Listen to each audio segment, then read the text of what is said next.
Bam. This is Siri Lindley, and you are watching the Break It Down show. I keep wanting to throw the S in there or drop the L. I'm like Lindsay. I'm like, oh, it's Siri Lindley. And it's a little bit of a tongue twister for what you want to say. But welcome to the show. Either way, I love it. I'm so thrilled to be here, Pete. We're going to have an awesome time. So thank you for having me. Yeah, you're a kick in the pants. I read all your bios, and it's just like life through things. Look, we're basically the same age. I'm born in January of '70. You're just a few months before me. And so we've lived a very similar life, right? I don't know how long you've been in California, but I've primarily lived in California, except for professionally. I've lived in other places, and I'm just curious about your upbringing and how those things started. I don't want to spend 10 minutes on this, but just brush over like the beginning so we kind of get an idea of what kind of Gen Xer are you?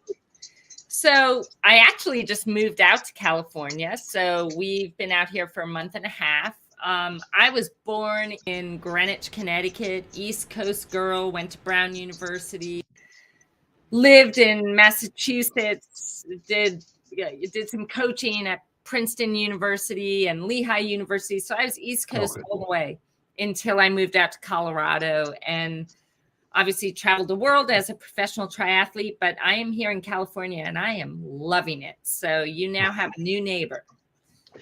Well, we have this crazy weather this year, all this rain that we had, 6 months prior, and now we just can't seem to get the sunshine turned on sustainably. So hang in there. It's going to get even better.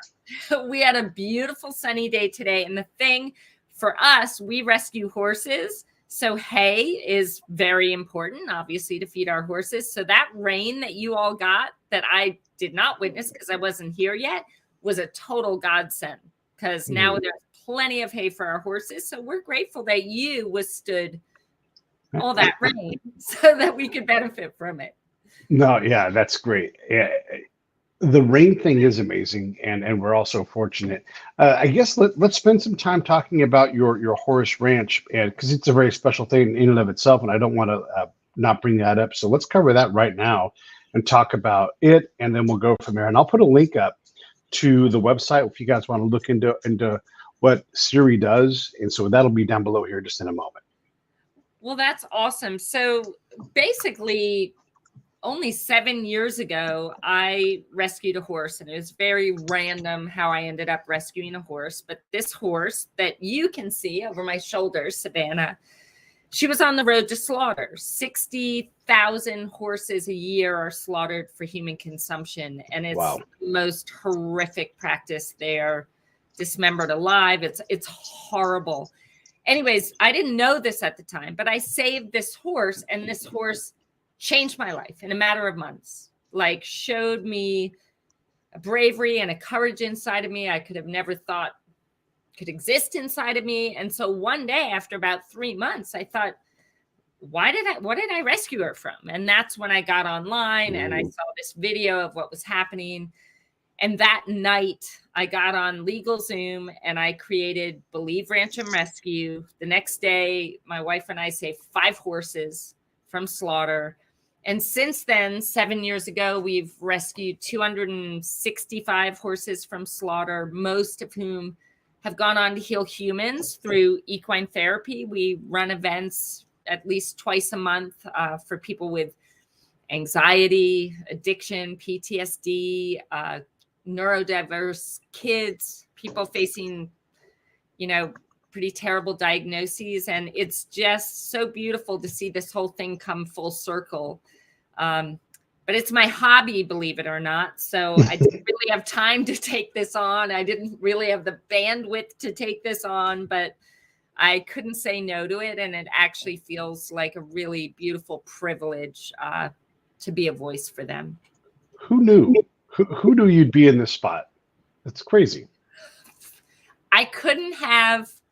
I'm gonna share a story. I don't know why this is coming up, Pete, but I had this cat years ago, like in the year 2002. I had a cat that was like my soulmate cat, and she ended up passing, and I was absolutely devastated. I was so devastated that I called an animal communicator because I wanted to know, when am I going to see my cat again? And I'll never forget, the animal communicator said, well, she needs a break, but she's coming back as a horse. And I said, oh, great. A horse. When am I ever going to have a horse? Like, that's the most ridiculous thing ever. And I remember being kind of, pissed off in a way, because I thought, but I want to see her again. And that's ridiculous. And then what was it? 18 years later, I meet my horse, and now we're surrounded by them. So there's definitely something to that, you guys. I don't know that I was a believer before, but I'm definitely convinced now.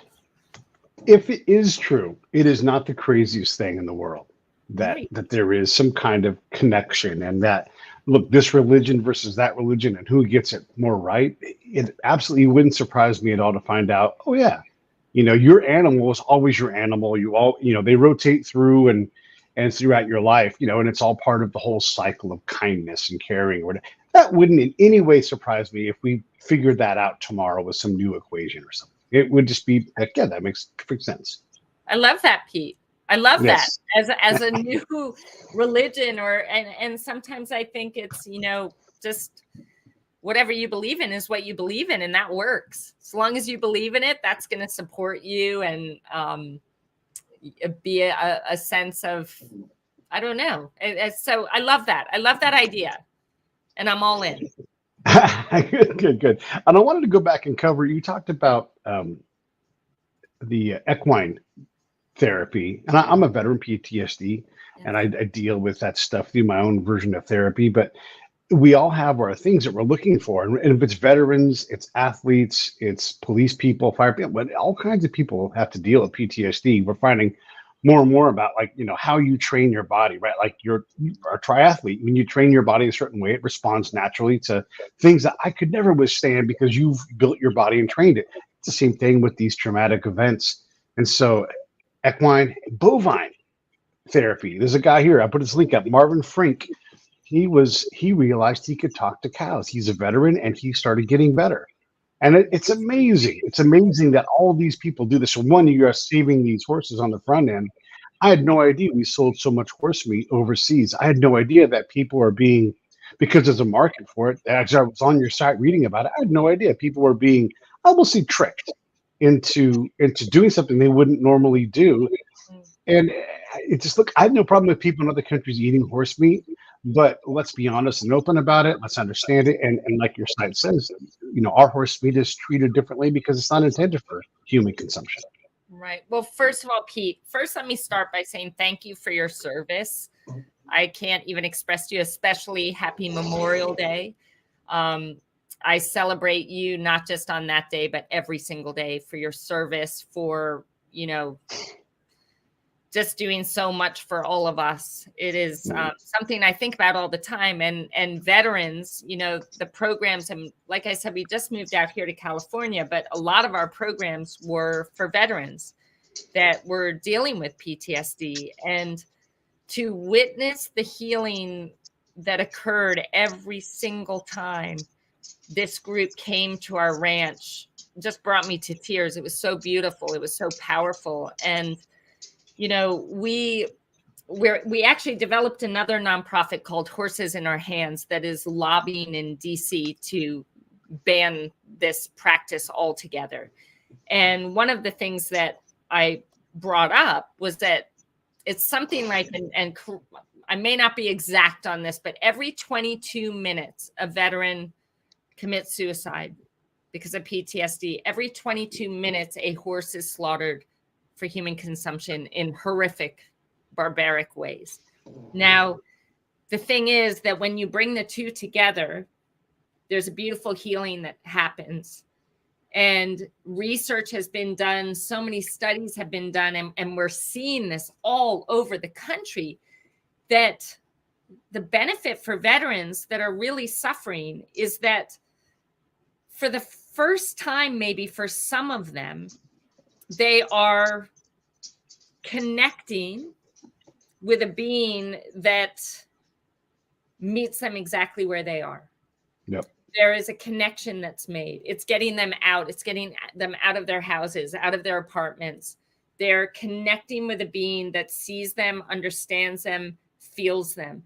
Love it. Over week after week, these veterans are getting off of all the multiple prescription drugs, which you know all about this. So I'm preaching to the choir here, but it is showing itself to be one of the few things that can give a veteran, a vision for what's next. They have a compelling future. They're coming out. They're healing through these beautiful, magical animals. And I'm not taking responsibility for that. Like, man, the horses are the healers. I'm just providing the environment. So, Pete, I would love to say to you, since you're out here in California and we want to continue this work, obviously out here, please send groups our way and allow us to continue this beautiful work that brings me to tears every time. So I guess I should say out loud to everybody that every year I go on a charity ride with Save the Brave. I'll put the link down below, and we're getting ready to do that again. I'll say next month because it's in July and we're just about in June.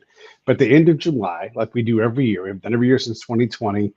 Scott Husing gets on his motorcycle. I follow him in my truck, and we rip along the nation, and people join us. They flow in and flow out. We raise a lot of money. So if you guys want to help out, maybe you help cover some of the gas or whatever it's going to be, I'll put the link in. This is how you support. And we do things like we link up with the Series of the World. We say, you've got veterans there. And look, maybe horses aren't the thing for that veteran, or maybe it's a firefighter who you help, but we're just one at a time. And it's because you can't mass solve PTSD. Cortisol works through people's body, and you can't just push a button. You can try to give them a pill. It might help. But what works best that we've found is putting your arms around someone and just letting them know that you're there and walking with them on this stuff. You can't, here's the thing, there's two things I want to say, and I'm really going to shut up and let Siri talk. You can't say to someone who's struggling, who's anywhere near suicidal, you can't say to them, hey, reach out, because they're hanging on to the rope with both hands. They don't have one free to call you. You've got to call them way before they get to the end of their rope. Reach out to the people that you love. You worried about someone? Call them, talk to them, see how they're doing, check in with them. These things are the things that you can do now. Otherwise, expecting them to save themselves or to rely on you to save them at the last minute, please stop. Get way ahead of the problem. So those are my two things. So don't expect someone to reach out. You reach out and do it often, way before they get to the end of the rope. Because if all it is you and I have to drive to Santa Ynez and go see some horses and get some equine or some bovine or some wave therapy, whatever it is, we can get all those things done right there. Let's go. I'll go with you right now. So those are the things I wanted to say about all of that. Pete, I second that, and I love that. And so I'm reaching out to each and every one of you that may benefit from this. Come out here to Believe, Ranch, and Rescue. Pete's going to bring you. So Pete, you're going to organize it. And I want you all to come. I'm reaching out right now because I don't have your phone numbers and I can't text you and hound you and email you. Here's my invite, and I want to see you soon. You also said another thing when you were talking about the ranch. You talked about neurodiversity, which is a big thing. I love it. I love that in our nation, as well as a bunch of other ones, we can look at someone and say, you've got a very special set of skills. We can create an environment where you can be productive and give someone not only the ability to work and earn their own way, but make a professional living. So I'm going to put this thing up. This guy named Feroz, he works with an organization that focuses on that. Even if you're severely disabled across the board, but they can figure out some way for you to earn money. What an amazing country we live in, where you guys can say, we're going to go lobby Congress to no longer export horse meat for food. We're going to look at all of these people that have Asperger's, autism, whatever it is. They're on some kind of a behavioral spectrum, but still have value in life, because here in this country, everybody's got a shot at something, and there's probably going to be someone that's willing to walk the walk with you, go down to Santa Ynez or whatever it is, and be like, yeah, let's go. And they'll go shake the money tree, and they'll find that person who's going to help, and we all work together to make this. This is an amazing thing. Neurodiversity, the fact that we can focus on that, it blows me away. Yeah. And again, what we witnessed there is just, it's the ultimate privilege. Like I said, I didn't have room for this. I didn't have the bandwidth to take all of this on, but what a gift. Yeah. What a gift it's been to witness the magic of these horses with all these different subgroups of people that so beautifully experience it. How do you get the bandwidth to manage all this stuff? You got a book you're about to promote. We're going to talk about the book here in a minute. You know, you're a triathlete, you're a coach, you partner with Tony Robbins to do speaking. I am exhausted thinking about how exhausting it is. Oh, and you run a ranch? Come on. Here's the thing, Pete, it sounds crazy. I get that. But I actually, if I told you that I even have time in my day to go for a run and to roll on the ground with my dogs and to ride my horse, I think, and one of the things I talk about in my book is once you find your purpose, once you know your mission, and that sounds huge, like, oh my God, I don't know what my purpose is. But what about if it's just the purpose of what do you want to feel every day? Mm-hmm. I want to feel every day that I am loving with all my heart. And that means loving the people in my life, loving myself, loving what I do. I want to know that I am living fearlessly, that I'm doing things that make me uncomfortable, that I'm saying yes to things that I really want to do, but I may not be good at. And I want to know that I'm making a difference, whether it be in a human's life or in an animal's life. So for me, those are three things that make up my purpose. Because these are the things I want to feel. These are the things that I know will see me. And there's a story behind how I found this purpose that at the end of my days, I can look back and say, I lived a good life if I did these things every day. And I discovered that when I thought I may not be around the next day. So it was a beautiful gift that came out of that. But in that, so what I'm trying to say is that when you're doing something that you love, you will always find a way without it feeling like, oh my God, it's so much, because it's something I get to do these things. I don't have to do these things. I get to do these things. Yep. And for me, I consider myself a miracle in a lot of ways. I was given a 5% chance years ago, or a couple of years ago, with acute myeloid leukemia. And the fact that I'm here, every breath I take is a miracle. And I had friends that were on the same clinical trials as me that didn't make it. But rather than live my life with survivor's guilt, I want to live my life with survivor's responsibility, that I'm here and I'm here for a reason. And I am going to use every breath that I have to do good in this world and to live my life in a way that honors every single person that doesn't get to. So yeah. That's well, I'm just, so you say these things, how do you do it all? I get to do these things, and it feels like a real privilege. It is a privilege. And I love that that's your mindset. So you have a very near death experience with cancer. I've been in a head-on collision with a tank, among a lot of other things. And so some things just aren't scary anymore. Like, yes, I can go ask someone to be on the show. Yes, I can say yes to things that I'm uncomfortable covering on the show, because it's not as scary as getting in a head-on accident with a tank. Like, that's as visceral and as real as it gets. Right now, my buddy Phil, he's wheelchair bound. He's got ALS. And on Friday, we're going to go to Dodger Stadium because Major League Baseball and Phil have worked together to create Lou Gehrig Day. And he is this force in the ALS world, but he is going to be dead in about a year, right? And so he's got to figure out how to do all the work that he's able, and he's able to do less and less work all the time. But he gets to do this. And you know what Phil said to me, Siri, and I'm going to try to say this without choking up a little bit. He said, I have an incredible life. It is amazing. I have amazing kids. I have an amazing wife. I have amazing friends. I have amazing work. The day I die, it will be a great day.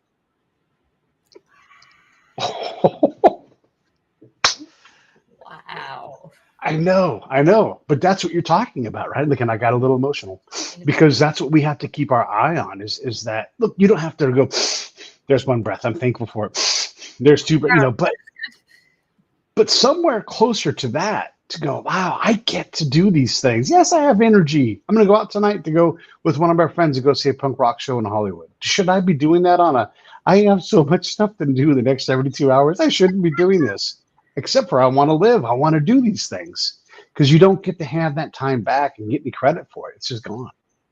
And you know what, Pete, you going and do that and doing that, like that's something that's going to fill you up, right?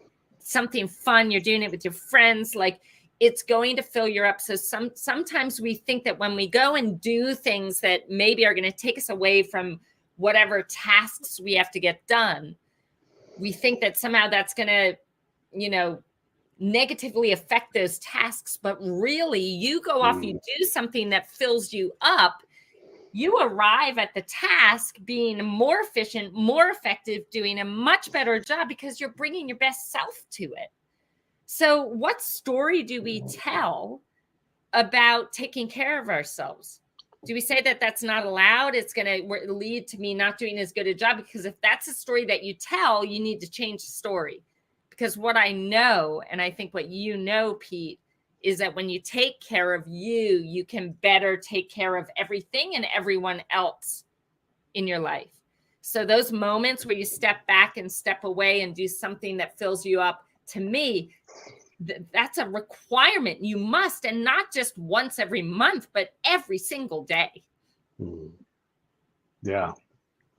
Yeah, I love it. I love it. We're cut from the same cloth. Again, we're born almost at the exact same time, you know, not even a year apart. And so though we've come from different coasts and backgrounds.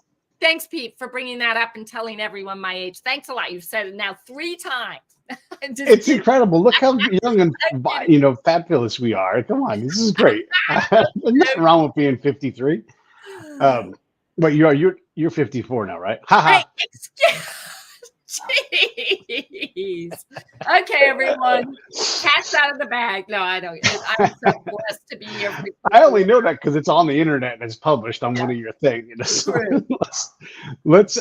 I wanted to, there's so many great things to talk about with you. One of the things that I do every year is I go back to my high school and I talk to the students who are there.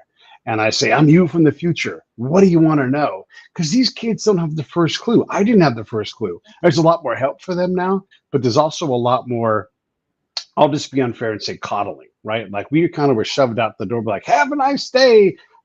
Try not to die, you know? And you tell your mom, I'll be back. Maybe you said, I'm going to go to the mall and I'll be back. But there was no call-ins, there was no monitoring. And so when I talk to these kids, I think about that and I try to think like, how do I give them advice? Because you and I both know, I'm like, hey, I'm 53 and you guys are 18. So in the next, 35 years, there's some scary shit that's going to happen. It's going to be some incredible stuff. It's going to be harder. And where you end up, you're going to look back and be like, how in the hell did I end up over here? But you can do it. And so I try to think about how to explain these things that are unexplainable to a very young and developing mind, but also treat them like adults. Mm-hmm. I think that the biggest thing I would want to share, and so much of this is actually in my book, it's saying like, hey, guys, let me tell you something, that your greatest growth and how you become that person you dream of becoming is going to come out of the tough stuff. Like you can work hard and everything can go great. And yes, you're going to move forward and you'll become who you want to become. But I don't want you to be afraid of challenges. I don't want you to be afraid of failing or, falling down, because it's in those failures, it's in those disappointments that you will grow and you will learn. And because of what you learn and because of that growth, that leads to you becoming who you dream of becoming. So don't be afraid. And most importantly, something I've learned, I'm going to tell this to you now, because I don't want you to have to wait, 40 something years to figure this out. Be you. Be fearlessly, authentically you. Some people may not like it, and that's okay, because what you'll find is you'll find your tribe. And what you'll also find is that when you are you, all of who you are, you don't leave any part of who you are on the bench. When you're all of who you are, that is where you will find your magic. That is where you will tap into your highest potential. That is where you will achieve all your dreams. So just be you. and don't be afraid to be you. That's what I would say. And Yeah. that was just, I don't know, I didn't plan that, but I think those are two of the most important things. I think you're right about that. They are important things. You talked about authenticity. I'm big on this. You can't be authentic. You just have to, do it. You just have to be authentic. You can't like try, right? You have to like know who you are. And you're not supposed to know who you are in the beginning. And you're also going to change who you are along the way. Most of the time, most everybody changes. And sometimes that change comes through a lot of hard work. And I want to get into swimming because I love swimming and I want to talk to you about it. But it's something like that where like, well, I can't swim. Adults never learn how to swim. Well, maybe at open water swim. Come on, the ocean's trying to kill me all the time. That's 100% true. It's scary to do these things. And so you don't have to change. But if you start to apply these things, you find out that swimming really at some point is not a whole lot different than walking. And I'm talking like not leisure swimming. It's a workout, but you and I both know you get in the pool, you don't got to go fast. You get out an hour later, whatever it is. And look, I can swim. I swim like a shitter sucker truck. I always say like it's just ugly and sloppy and I go across, but it's back and forth, back and forth, back and forth, and I don't swim 2 miles an hour, but pretty close, and so I'm moving. And I'm never feel like, oh my gosh, I'm going to die from this. It's amazing to be able to do these things. And so we can't change, we can't evolve, but it takes little steps all the time and constant progress. And you do become a different person, hopefully a better person along the way. And that's what I think part of what I was reading about finding your way. It's some of this stuff where you have these adversities, you have these challenges, and you do try to become the better version of you as you do it. Absolutely. And so let's talk about swimming, because I think, there's something important in the story I will tell you. And that is when I was 23, I discovered triathlon, which is swimming, biking, and running. And I fell in love with the sport. But the problem was that I didn't know how to swim. I didn't know how to swim. I knew how to float. I knew how to not drown, but I didn't know how to swim. But I was in love with the sport. Now, my first race I did, I came in dead last, humiliated myself, got laughed at, got yelled at. So a lot of times the story that anyone, if they were in my position, could tell is, hey, I'm 23 years old. Yeah, I'm in love with this sport, but I don't know how to swim and I just came in dead last. I guess I can't do triathlon. Triathlon's not for me. So we can choose to tell that story. And I thought about that because it seemed like those were all the facts. But I wasn't willing to live that story because I was in love with this sport. So I had to change the story to, you know what? I am a 3-sport athlete. I'd been a field hockey, ice hockey, and lacrosse player in college. I've got great work ethic. I know how to work my butt off. I never, ever give up. I'm relentless, and I really want to do this. So that passion, that work ethic, that athleticism, that willingness to fail, because of those things, one day I can be the best in the world in this sport. That's the story I wanted to live. You get to choose what story you want to live, right? And think about it. If I chose the story that I'm 23, too old, can't swim, can't do what I love, I'm not going to go out and do all of the things that I needed to do to become good at it. But when I told myself this other story, that if I keep showing up and use my work ethic and discipline and relentlessness, that one day I will become that person that can be the best in the world. So that's what I did. What would she do? And then you ask yourself, like, future me, future you, the one that's going to be the best in the world, what would she do? Well, she'd get a coach. She'd learn how to swim. She'd train at 4 a.m. before work, during her lunch hour, after work, until dinner, go to bed, do it every single day. What else would she do? What would she believe? She would believe, and she would know, actually, that if she just shows up, leans in, does the work, that every day she's going to make progress, and one day she'll become good. So I think that the story that we tell is everything.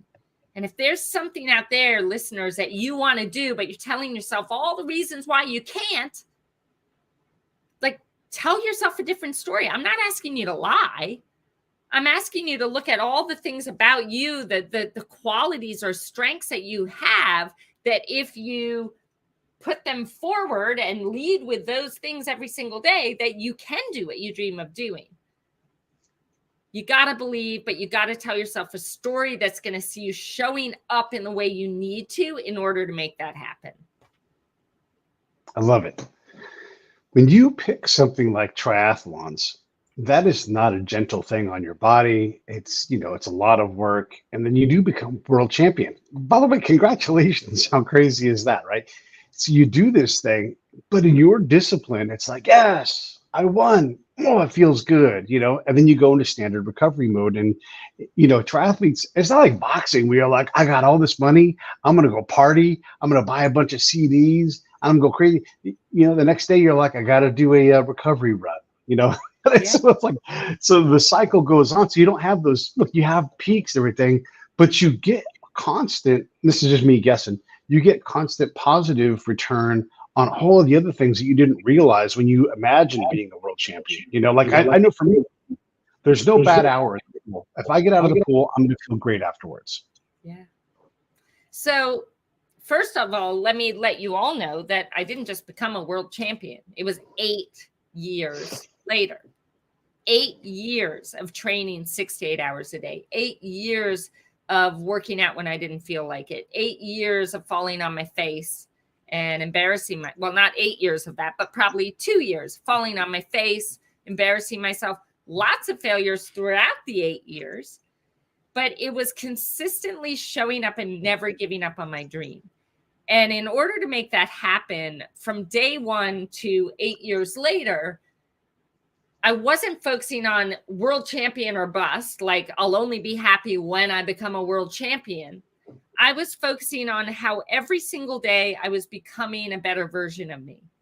Every single day I was proving to myself that I was brave, that I was courageous, that I could do things that scared me, that I could withstand pain, that I could push through, that I could never give up.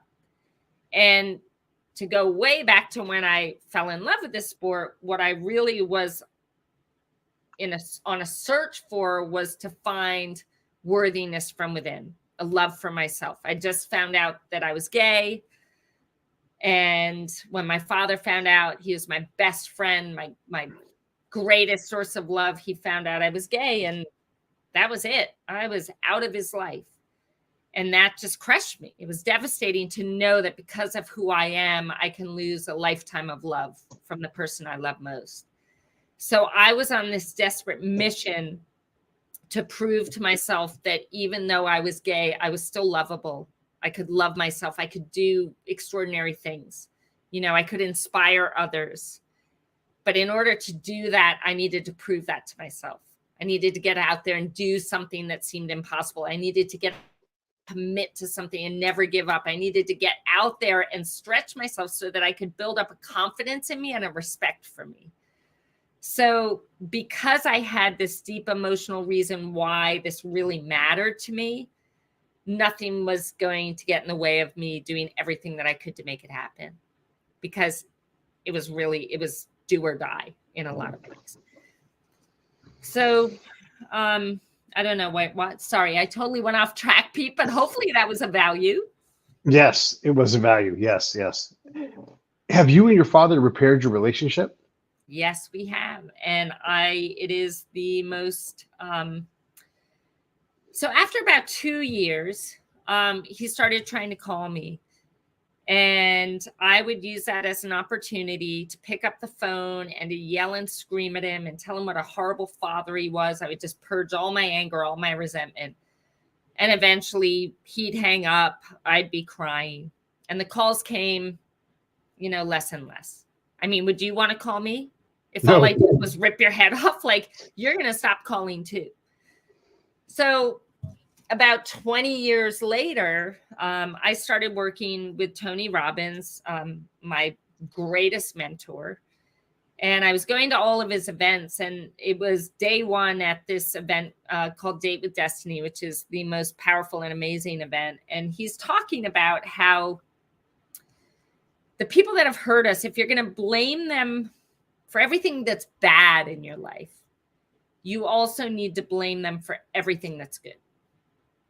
And I started thinking about that day when he called me and said, Siri, somebody told me you're gay. And I thought, imagine if I said, yeah, I'm gay. And he said, oh my God, you're going to be such a fabulous gay woman. What would that have done for me? Because his rejection was actually a gift, because it instilled in me this absolute determination, drive, relentlessness to take on this impossible dream and do whatever it took to make it come true. Now, as I started thinking about this, I thought I wouldn't be who I am today if it wasn't for that. And then I started thinking about, geez, what he did to me, I did to him 2 years later when he tried to call me. Wouldn't even talk to him, just yelled and screamed, told him how horrible he is. So what was also happening parallel to that event with Tony was we had just started rescuing horses. And these horses have been like severely abused, neglected, abandoned, like treated so badly by humans. But within 1 week of us just loving on them, being consistent with their feed and with their water and the vet care and being kind and touching them softly, within 1 week, they forgive humans. And they open themselves up to love and to joy and to a beautiful future. We don't do that. I mean, humans hold on to the anger, the resentment, the pain for a lifetime sometimes. And what does that do? It disempowers us, because that blame gives us an excuse as to why we're not happy, why we haven't achieved the success that we deserve, why we haven't had the deep, loving relationship that we so deserve. It gives us an excuse. It disempowers us. So I'm sitting at this event with Tony and all these things are coming up. And I went outside and I picked up the phone and I called my father. And he answered the phone on the first ring, which was like, oh my God, I don't know if I'm ready for this. And I said, Dad, you absolutely broke my heart in a million pieces when you rejected me because of who I am. And I said, but I forgive you. And I also need to forgive myself. But I forgive you. And I actually want to thank you. I want to thank you for being exactly the father I needed you to become the woman that I am so proud to be today.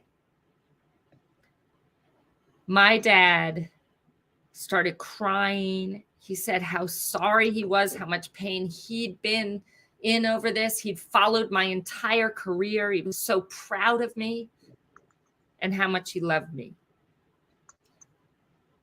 In my offering him forgiveness, I had my father back. And I also had my freedom. Now, I encourage each and every one of you to think about who you wouldn't be today if it wasn't for that person that hurt you, or that situation, something you've been through that maybe you blame. Who wouldn't you be if it wasn't for that happening? Like, what? Think about your greatest qualities, your greatest strengths. Where were they born? Were they born in the good times? Or were they born because of what happened? So no matter what, if you can find it in your heart to forgive that person, or to perhaps forgive yourself, I don't want you to have the expectation that it's going to be this beautiful, happy ending and that person's going to be back in your life. I feel very blessed that I have my father in my life and I talk to him every single day. I don't want you to have that expectation, but what I can tell you is that when you find that forgiveness, you become free. When you find that forgiveness is for you. Mm-hmm. And you must. Because you then get your power back and you can open yourself up to all the things that you do so deserve. And that's joy and love, success and fulfillment. I love it. I'm going to mute your side because there's a little bit of an echo going between us, but I'm going to talk for a second here about what you're talking about, maybe from a different angle, and then have you respond. So one of the things that I've learned is, as I've gotten older and more wiser, is that grace is a good default. Like, let's just extend grace and allow. look, allow your father in this case, and maybe you're not capable of doing it. Okay, then now we have a distance between where we both need to be a little bit better. But as a father, my daughter turns 26 today. It's her birthday. Hi, Brenna. Happy birthday. And so I had to allow her so many problems and issues and things and be patient and graceful with her so that she could become the person that she needs to be. We all need grace sometimes in time. Maybe it's just a shock, right? And I'm not trying to justify anybody's bad behavior, but when you find something new out about your kid and it's so different than what you thought you knew, that might take some time to get over. Or maybe it's just a new concept, whatever it is. The world's constantly changing socially. And we all got to give each other time because we've all been given time. And if you think, I don't have time for that person, well, then you don't have time for you, because you really got to work on the you part of this. We've all been extended that grace. We've all been short with our grace to other people. And so I think there's a real healing moment in realizing, what, we only have this one go around with each other and it may not work, but I'm going to do the best I can do. And you can't control them, but by just offering that forgiveness, like I told you I reconnected with my dad. If I wanted to, I could have held a grudge my whole life and never met him, but I didn't. And I'm like, this is not important. And this is what unlocked it for me. Then I'm going to shut up.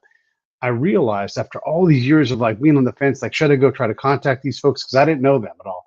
I realized, oh my God, I could be someone's brother. I could be someone's uncle. And this is not about my dad and I more than it's about these other people. And it opened the doorway for me to go, I need to go do this now before it is too late. Pete, okay, you're so spot on with all of this. And I think we need to look back because it on the story with my father,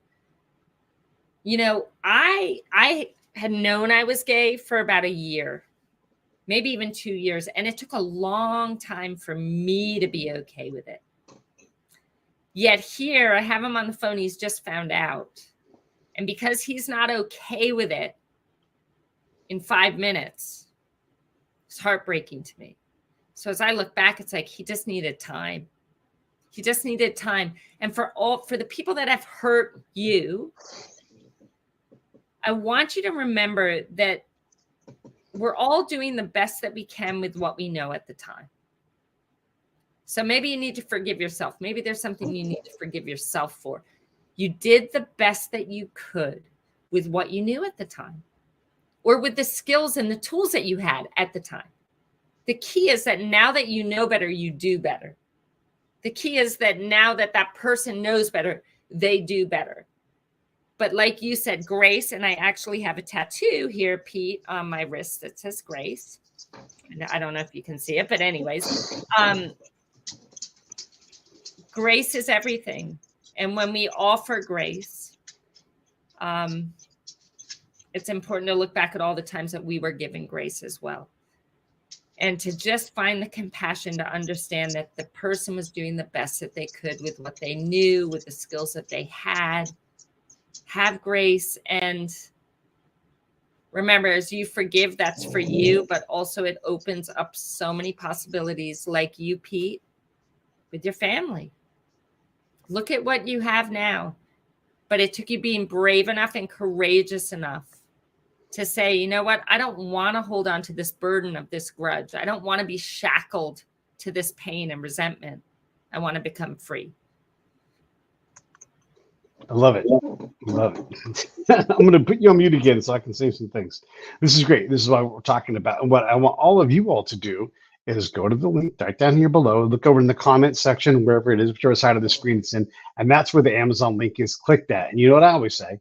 Buddy read. So buy one for you, buy one for your friend. Maybe you've got someone you want to repair a bridge with. Why don't you use Siri's book to facilitate that? And just amplifying your point, Siri, about people doing the best they have with what they can with what they have at the time. And we all get to have bad days. And sometimes the bad day is like my very special someone dropped egg on her shirt this morning, and it was like, and then like you drop your keys in the trash and you break your shoestring, and all of a sudden all these little tiny things turn into a bad day. And then, maybe even becomes a bad week because we all have things that happen. And then you get bad news on top of that. And maybe you don't respond well to that because you're just having a bad damn day. Or how many people are going through a divorce or some problem in their relationship that is beyond their ability to deal at the time, right? We all have these things. That grace comes in then because we all have bad days too. It's like, you know what? That person probably had a bad day. Even if they didn't, I'm going to chalk it up to a bad day and just be thankful that I have a chance to engage with them and give them every chance to be awesome. And I'm going to allow myself to also be, full of forgiveness and grace and just say, hey, you know what? Let's just try to do this again. And if that's the worst day of our relationship, great. Then all the rest are going to be better than that. And that's kind of how I approach these things. By the way, it's easier said than done. It took me a long time to get to this spot. And I'm not a finished product by any means. I'm pretty rough around the edges still. But these are the things I wanted to say to what you said. Everybody buy this book. It's great. Well, first of all, thank you so much. And that's incredible advice. And yes, like we are all human. And we are going to have bad moments. I do encourage you to, how you define that bad moment does that mean it's going to be a bad day? Because if you label it that, if you give it that meaning, it will be. You'll find evidence for that. So I encourage you to love yourself through those tough moments, to show yourself that grace, and then to say, do I want to feel more of this or less of this? Because if I want to feel less of this, let's just chop it down to it's been a bad morning, but I'm going to try and make it as good of an afternoon as I can. With this book, I want to say, Pete, and I really do hope, I feel so certain that this book is going to be a real gift and a real blessing to those that read it. Every copy that is sold, $1 will go to Feeding America, and Tony Robbins is going to match that. So for every book sold, $2 will go to Feeding America, which will feed a family. So for those of you that do buy a book, and if you do the buddy buy as well, you can feel really good about the fact that you're also helping families in need. And yeah, Pete, I'm just so grateful to share this time with you. You're such an extraordinary soul, and your life and who you have become through your challenges, through your service, through everything that you've faced in your life. You're just this beautiful, extraordinary man. And I thank you for the good and the light and the hope that you're bringing out in the world. So I'm so happy that I can share this book, knowing that that's, a big way that I feel I can do the same, bring that guidance, that light, that love, that hope, that encouragement into people's lives. And I just thank you so much for this opportunity. Oh, well, it's my pleasure. One of the benefits of doing the show is I get to meet amazing people doing incredible things. And this is, no exception. The cancer thing is just a part of who you are, right? Like we often get wrapped around this one thing that's fantastical, but the essence of it, right? I'm into the elements. Like, what does it take to become a good swimmer? Like, so I can swim a mile. Because if you can swim 25 meters within a couple of weeks, you can swim a mile, no problem, right? But people get wrapped up in, I can't swim. Or are you watching swim 25 meters? And I loved this is a BB King quote. Why are you trying so hard? It's not a fight, right? And so you can take these tiny little things. I can't swim at all. Can you push your legs off of a concrete wall and go 10 feet off of the edge of the pool? I'll be there. I can swim. I'll turn around and I'll shove you right back. Can you do that? Yeah. All right. Well, that's not swimming, but it's a whole lot closer than you are right now. And so those little tiny steps, those day-to-day things, whether it's trying to be a podcaster or a pilot or whatever it is, there's just every day you're feeding that capability. And along the way, you get, 10x returns on what that is. Because the swimming is one thing, but the meditation of it and the way your body responds and the people you meet and the next thing you know, you're just like, I love going to the pool. It's the best thing ever. I'm not even lying. Right now, I haven't been in the pool for a while. I've been trying to get back in. I'm dealing with some back issues. But the moment I get back in, I'm going to be like, why did I spend so long away from the pool? And will they let me stay for 2 hours? Because I'll go throw down 100, 150 laps. And I have to get out of the pool, but I love it. I love it so much. And if we can all find 1 or 2 or 10 of these things, the people around these things, they're so enriching. And so for me, podcasting, swimming, being out and about, helping people, being of service, these are things that I know that are true to me. and are good seeds to plant into the ground. And that's so beautiful. And I love that you are encouraging people to find theirs and to do those things, because that's so incredibly important. And I think as adults, if we try something and we suck at it, we just don't try it again. And what we forget is that everything, remember, well, you may not remember, but being a baby, and you so want to walk, but like you try and crawl and then you fall over, and then finally you get the crawl down, and then you try and walk and you fall and you hit your head on the table, and then you get up again, you fall down again. And it's not like, you know, our parents are like, ah, forget it. Like, he's hopeless. He's never going to be a walker. They're just like, every time they take one more step or half a step more than they did before, it's like, oh my God, this is so amazing.